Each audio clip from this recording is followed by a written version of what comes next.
Welcome to the Cinema Museum in London, which holds an important collection from the days of film. Forces TV has been given special access by the US Defense Department to material shot by American servicemen during the Second World War. This is the story of Operation Dragoon, one of the most controversial operations of the war. America and Russia originally supported the idea of combining the Normandy landings with a similar invasion to the south via the Mediterranean. Britain strongly opposed it. But following the success of the Normandy landings, Operation Dragoon did eventually go ahead. This is the story of the other D-Day invasion.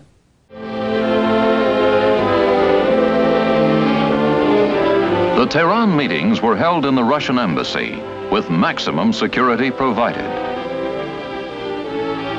Churchill later said in his memoirs that Molotov reported Soviet secret intelligence had uncovered a plot to kill one or more of the big three.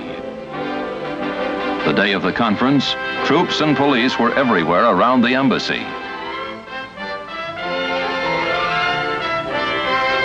This was one of the most significant gatherings of Allied heads of state and military leaders since the beginning of World War II.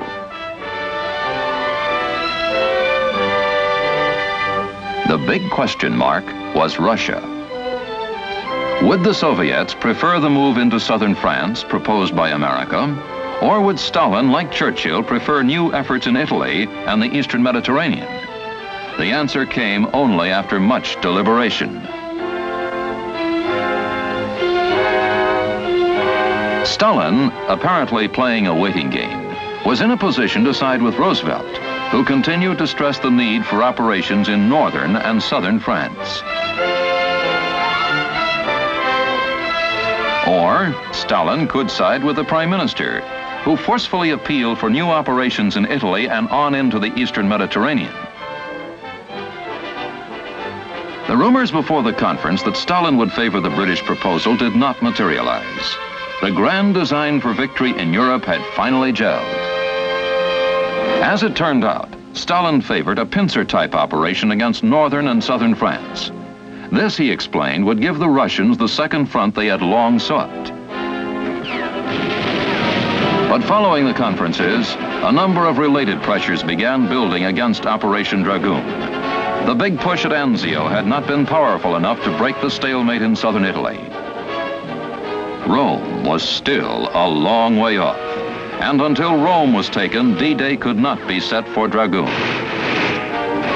Britain insisted on getting the Italian campaign moving again, and this would be a drain on forces intended for Dragoon.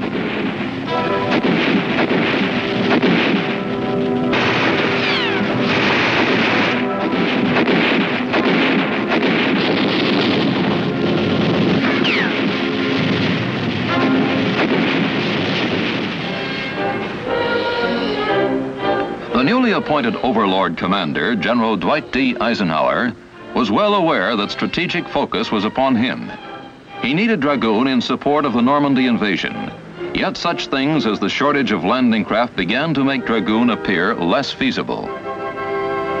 At General George C. Marshall's suggestion, the American Chiefs of Staff delegated their authority to Eisenhower so he could confer with the British and determine who was to have logistical priority in the critical weeks ahead. Talks with the British resulted in compromise action. For the present, the fighting in Italy was to have priority over all other Mediterranean operations. Meanwhile, plans for Dragoon, the invasion of southern France, were to continue. But despite spirited Allied attacks in Italy, the stalemate there persisted.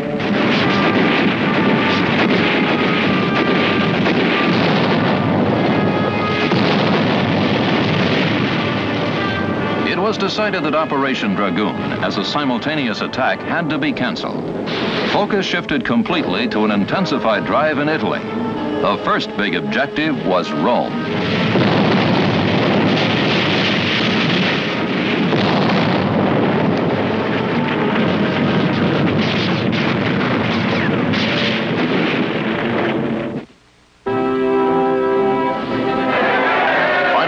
On June 4th, the Allies victoriously rolled into Rome.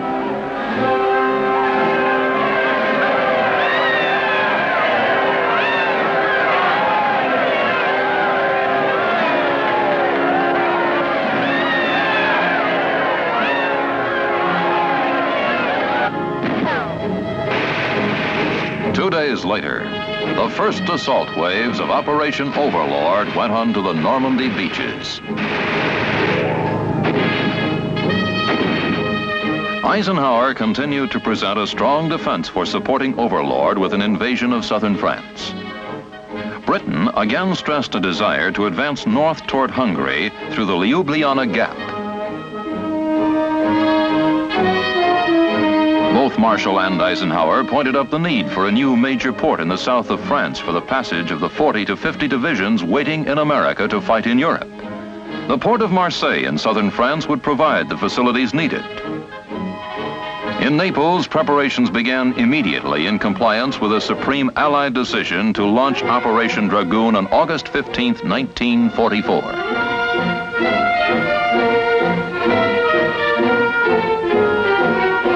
The aftermath of any command decision to prepare for an invasion is never a small operation.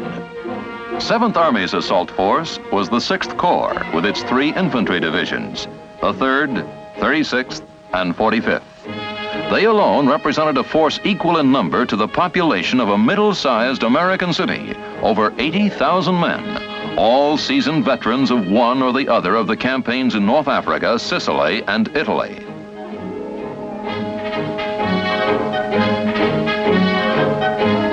These men were to land on the main beaches on D-Day, another 33,500 to be ashore by D+4.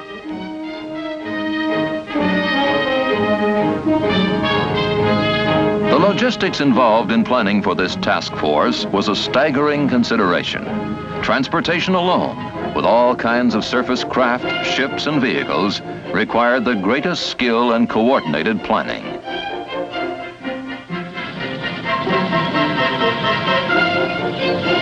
For weeks before August 15th, loading operations had been going on at a variety of Italian ports, mainly in Naples, but also in small ports from Pozzuoli to Salerno, a steady procession of mechanized movement into the holds of hundreds of ships.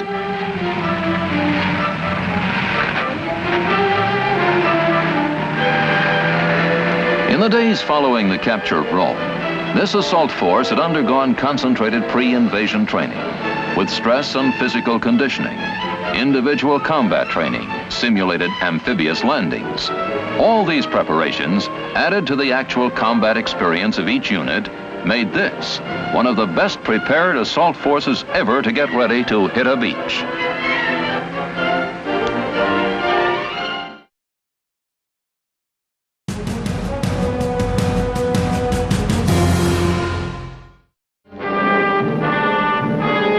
By the 12th of August, men, weapons, equipment, and supplies of the entire command were aboard ship and on the way. The coordination of such a complex armada was itself one of the most challenging tasks of the invasion. Every movement precisely timed. All convoys speeding toward the west coast of Corsica to rendezvous and then move north to France. For most, this time aboard ship was not a new experience. Other campaigns had taught them how to wait, as well as how to fight. The invasion fleet was now well on its way. The first Special Service Force landed on the offshore islands of Le Vent and Port-Creux the night before the main landing. At about the same time, French commando units struck on the flanks of the mainland assault beaches. At Allied airstrip,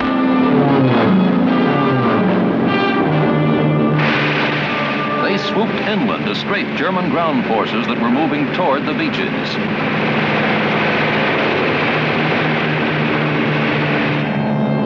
The airborne troops jumped over the pre-selected drop zones, not far from the port of Fréjus, where Napoleon once landed by ship to begin his last 100 days as Emperor of France.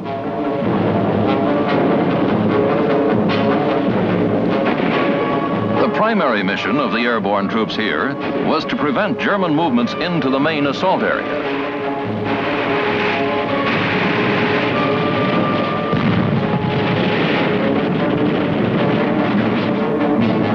Decoy bombings down the coast diverted the enemy for just so long. By now, they knew we were here.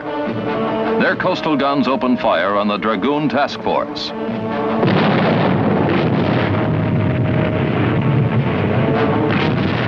returned the fire.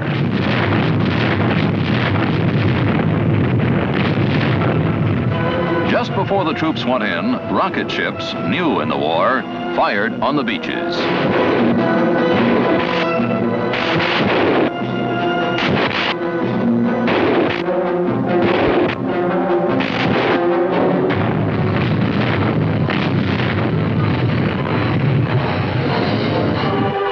Now it was time to disembark into the landing craft. Each hour was a matter of minutes away. At about the same time in Italy, glider-borne troops took off, heading toward the area of Le Mouilly in France, a suspected enemy assembly area for counterattack.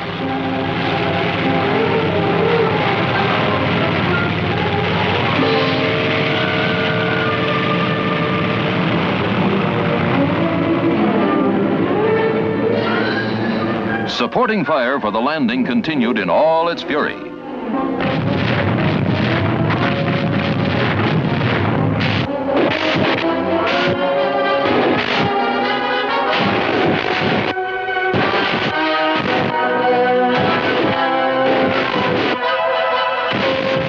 Only seconds now before they hit the beach.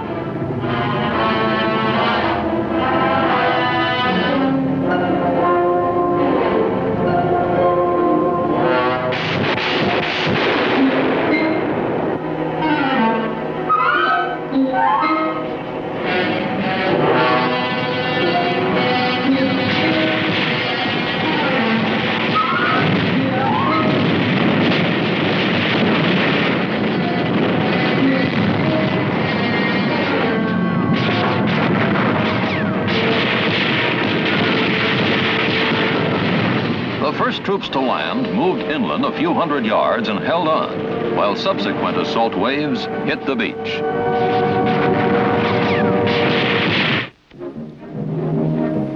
The first messages began to trickle back to the command ship. Landings on time. Enemy opposition light. Beach operations going better than expected. In a daylight assault such as Dragoon, getting the men landed to consolidate the beaches quickly and in depth is the first consideration.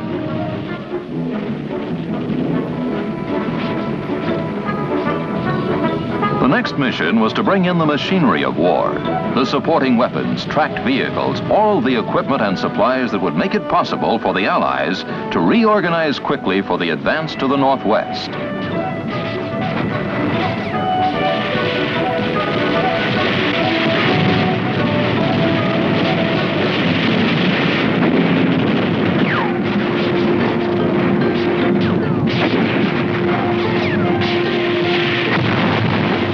First intelligence estimates were gratifying. 2 German divisions had been decisively crippled. Within hours of the first landings, more than 2,000 prisoners had been taken.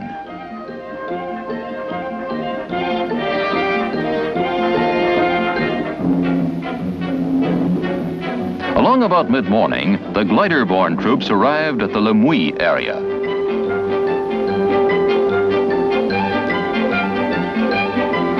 Rough terrain and high winds made landings hazardous, and there were casualties. But overall, Allied casualties those first few hours were relatively light.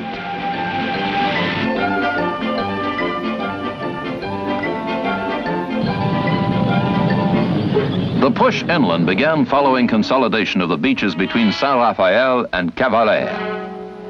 An ideal offensive is one in which the enemy is trapped without means of escape. Operation Dragoon was approaching that ideal, but the Germans maneuvered and fought back with everything they had.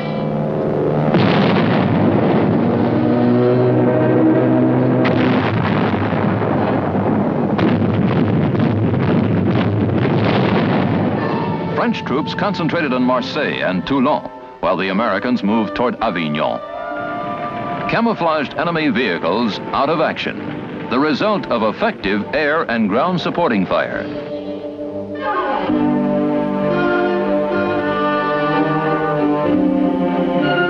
Less than 2 weeks after the landings, an all-French assault force entered Marseille. A vital port city such as this does not fall without a struggle, especially when Hitler ordered Marseille to be held.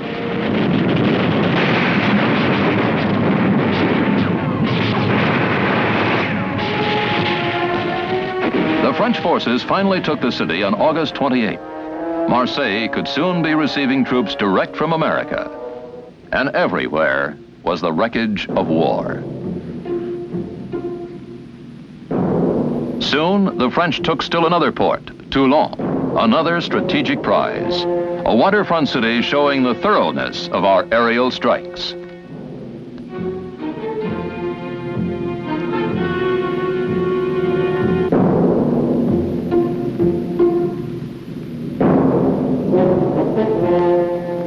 A variety of quick access routes existed up from the assault beaches of southern France, and the Allies wasted no time clearing them for the passage of infantry, artillery, and armored units.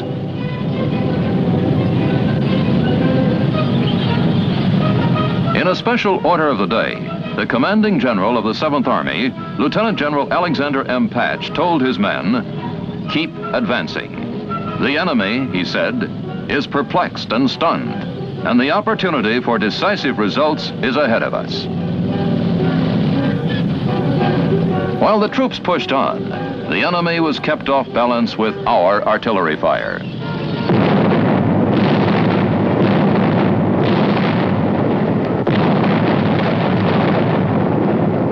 The enemy was becoming disorganized. Armored and infantry elements continued the advance north. Their job was clear-cut, but not easy, to stop a German withdrawal through the Montélimar Gap. The terrain would be getting tougher now, maneuvering more difficult. There were rivers to cross. There were steep slopes to climb, uphill all the way, and with the enemy looking down our throats.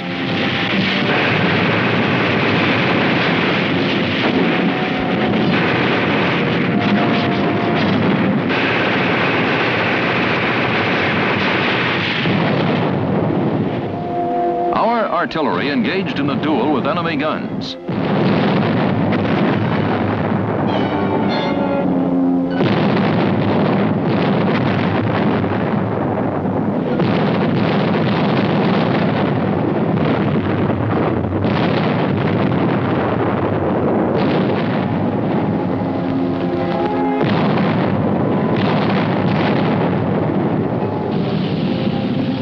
In the Montélimar sector, heavy fighting continued during the last days of August. Some of the German forces managed a hasty withdrawal.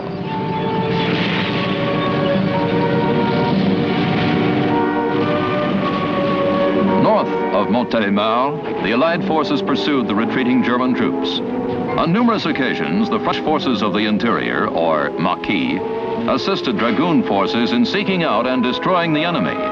Their knowledge of the French countryside, their courage and fighting abilities were valuable assets to the Allied advance.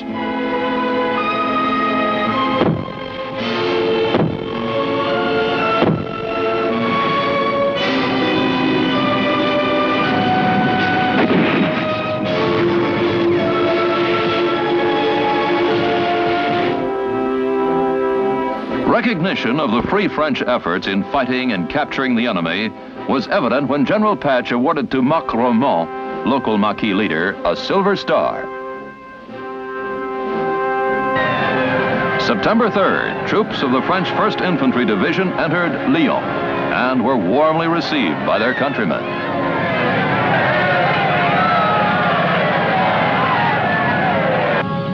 Our forces continued to sweep north.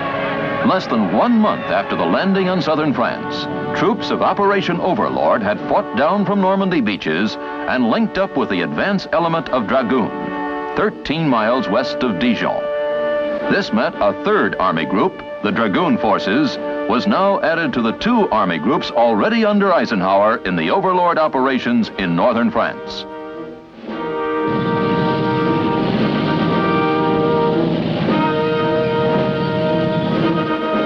Dragoon forces had captured more than 115,000 prisoners and had liberated practically all of eastern and southern France. decisively moving toward the climactic phase of World War II.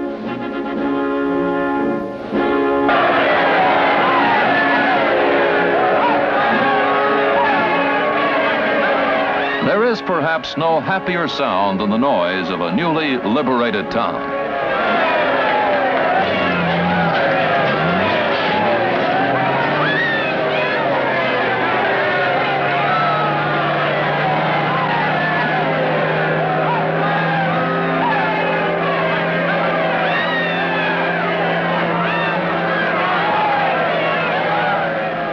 The response of a grateful people was hard to leave, but there was still a war to win, and so the troops moved on.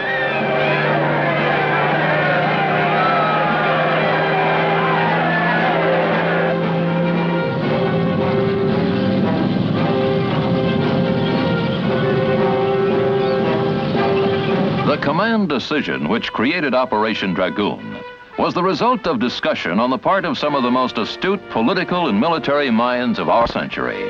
A decision carried out by such commanders as 7th Army's General Patch, 6th Corps' Lieutenant General L.K. Truscott, Jr. A decision transformed by the individual soldier into effective action on the battlefield. General Eisenhower had this to say about the true hero of the battle, the American fighting man. He has surmounted charges into desperately defended beaches. He has fought his tedious, patient way through the ultimate in fortified zones. He has endured cold, hunger, fatigue. His companion has been danger. Death has dogged his footsteps.